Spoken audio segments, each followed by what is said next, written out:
Hey mamas, it's your girl Kerri, and welcome back to another episode of Mom Wife Career Life. Today we're talking about something that I hear a lot of working moms struggling with these days, and it's making friends or maybe reconnecting with old ones because somewhere between work and kids and laundry and all the other things we have going on, friendships often end up taking the backseat. So today we're talking about why that happens, how to build meaningful friendships even when life feels incredibly busy, and why making time for connection might actually be one of the best investments that you can make for yourself. And if one of the biggest things holding you back is feeling like you simply don't have enough time, which I know is so many of you, I really want you to grab my free Tech Timeout Guide for moms. It's linked in the show notes. It's full of simple, realistic strategies to help you spend less time glued to your phone and more time doing the things that actually fill your cup up, whether that's catching up with a friend over coffee, playing with your kids, connecting with your spouse, going for a walk outside, or just finally making time for yourself. Because those little moments that we spend scrolling through our phones, they really add up. And when we start being so much more intentional with them, it's amazing how much more time we suddenly feel like we have. So grab your copy and let's jump into today's episode. Are you feeling overwhelmed trying to juggle all the many hats you wear as a working mom? Do you want more quality time with your family without distraction of work, time alone to take care of yourself and your needs? Welcome to Mom Wife Career Life. I'm Kerri, a wife, a mom of three, and a recovering perfectionist. In this podcast, I will teach you how to create balance in your life by implementing healthy habits, organizing your home and your schedule, being so intentional with your time and in your relationships, and most importantly, how to start putting your needs first because no one can pour from an empty cup. Grab that second cup of coffee, or if you're anything like me, your third. It's time to dive into today's episode of Mom Wife Career Life. I've been hearing it from a lot of moms that making friends just feels so much harder than it used to, and you're really not imagining it. When we were younger, friendships happened automatically. We saw the same people every day at school, in college, or at work. We had built-in opportunities to connect, to share experiences, and honestly, a lot fewer responsibilities. And then you fast forward to today. We're juggling our careers, our kids, all the things that our kids have to do, the meal planning, laundry, all the stuff to maintain our house, all the doctor's appointments, all the responsibilities that fall on our shoulders, and even just something simple like trying to remember why we walked into the kitchen in the first place. That's been happening to me so much lately. Everything in our life is either scheduled, everyone's busy, and friendships, they just don't happen anymore as easily as they used to. They have to be intentional. And I was reminded of this recently after two things happened. The first was meeting up with another mom for coffee. We had been running into each other a lot at school. Both of our kids are seniors. And we kept saying every time we bump into each other that we should really get together sometime.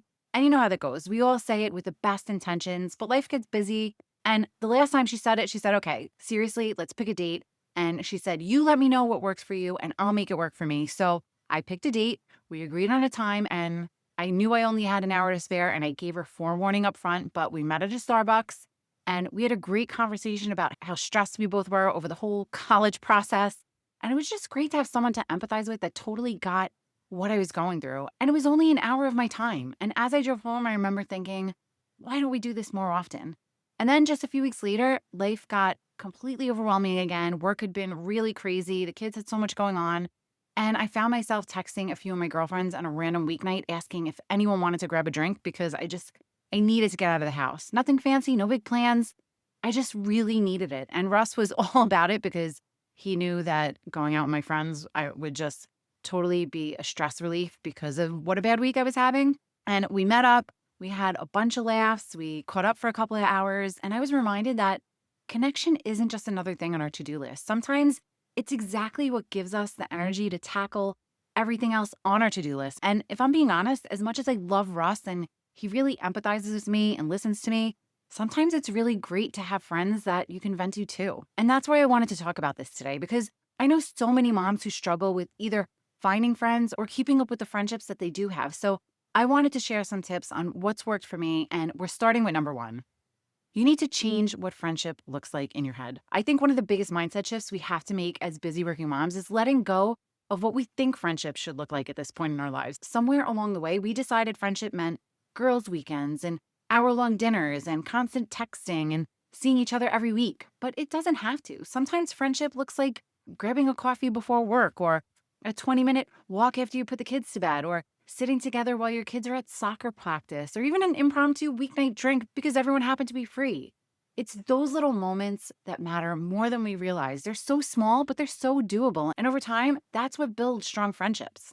Number 2, start where you already are. Here's the good thing. You don't have to add another thing onto your calendar. Start where your life is happening already, whether it's school pickups, sports practices, if you go to church, at church, your neighborhood, work, the gym, and God bless you if you have the motivation to go to the gym. I envy you. I wish I was a gym person. But these are the places that are full with people who probably feel the exact way you do and that you have something in common with.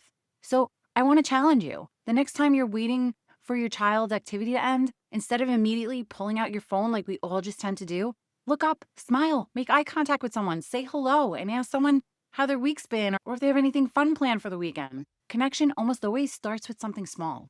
Number 3, be the one who goes first. And I know this can be really uncomfortable for some, trust me, but if everyone is waiting for someone else to make the first move, nobody ever will. Be the one who says, want to grab the coffee? Or I like to go for walks Saturday morning. You want to join me? Because here's the truth. Someone has to go first. And yes, sometimes people will say no or that they're too busy. And it's not because they don't like you. It's because they're busy. And you know what? If they have young kids, maybe it's hard to find a sitter. So maybe invite them over with the kids for a play date. Let the kids play and you guys hang out. It really can be that simple. Number 5, don't let fear keep you from connection.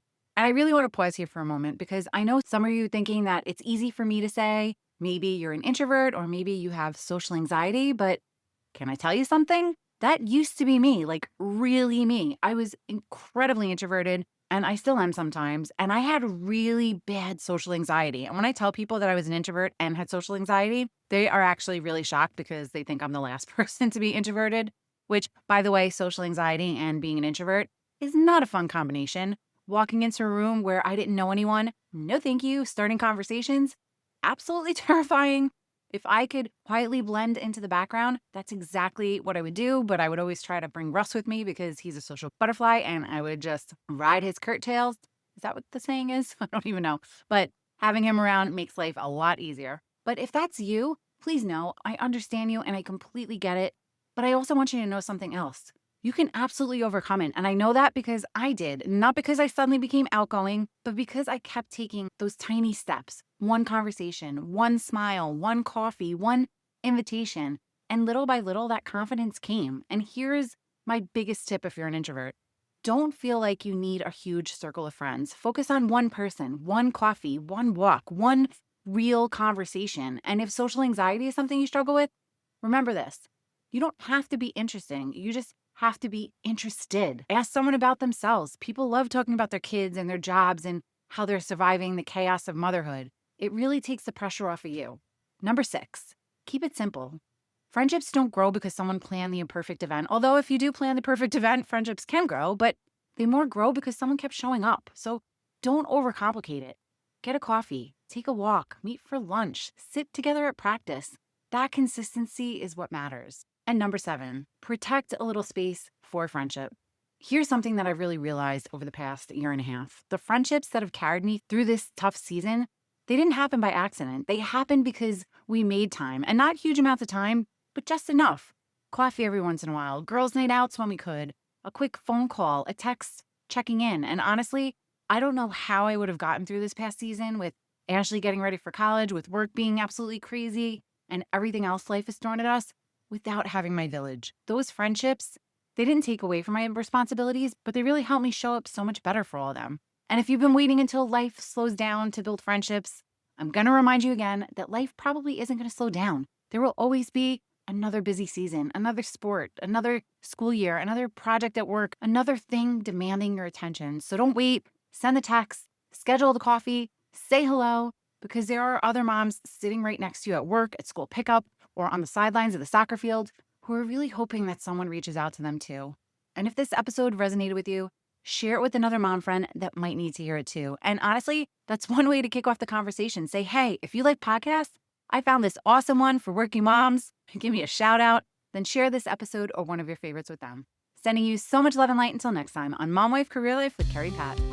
Before you go, if you found this podcast helpful, I would be so grateful if you would take a minute, go on over to iTunes and leave me a review. If you have other stressed out mamas in your life that you feel this podcast could help, take a screenshot of this episode, post it on your Instagram stories and tag me, and let them know that they are not alone and they can create balance in their life too. If there's a topic you'd like me to cover or you just want to connect, DM me on Instagram at mom.wife.career.life or come on over and hang out in our free Facebook community, Work-Life Balance for Working Moms. Sending you so much love and light until next time on Mom Wife Career Life with Kerri Pat.